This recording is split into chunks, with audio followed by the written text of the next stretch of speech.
So here in my NX session, I already have a component that has one of the mathematically calculated algorithmic features applied.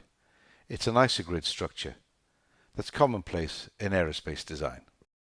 Features such as these have relied on advanced programming knowledge to construct them.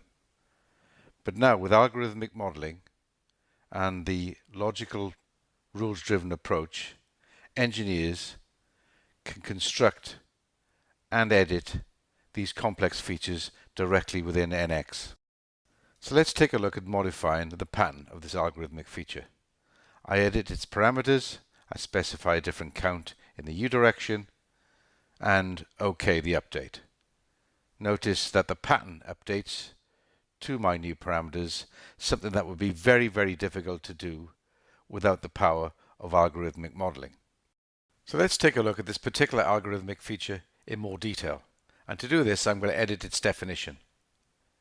You'll notice that the screen splits into two. The top half shows the algorithmic rules in the logic editor, and the second half at the bottom shows the result. I can highlight various aspects of the rule by selecting specific nodes, namely the face that's selected during the isogrid creation, and also the grid that's created using these rules. To modify this algorithmic feature, it's a simple case of editing the rule. Here I'm going to add a cylinder to the vertices of the triangular grid. So I search for the cylinder node and then add it to the logic editor. Now I can start to connect ports from the triangular grid to the cylinder. Here I connect the vertices to the point on the cylinder node. I now want to control the direction of the cylinder, and to do this I'm going to use a face normal node, which I search for and drag into the logic editor. Now I can start to connect this node, again simply by picking ports and connecting them to the corresponding ports on the face normal node. The output normal I then connect to the direction port on the cylinder node. I can also include inputs into my logical rule.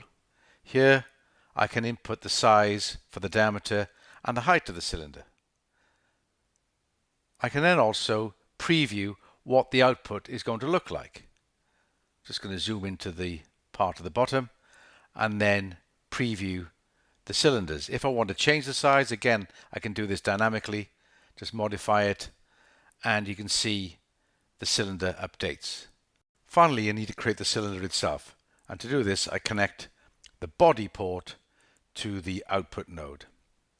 And now I can save as this logical rule into my library. I give it a name and add it into a particular folder, and this will now be ready for me to reuse for another design. So I can exit the logic editor and now look at applying this new rule to a different design.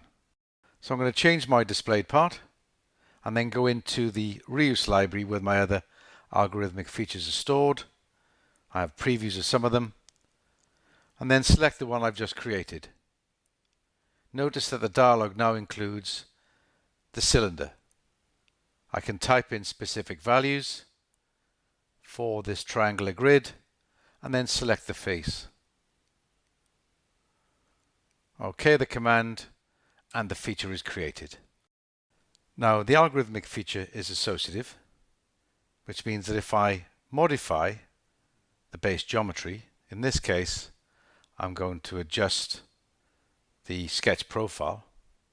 When I update the base geometry, the algorithmic feature adapts and updates to this new shape. So that's algorithmic modeling, the ability within inside of NX to create complex shapes, to modify them using the logic editor,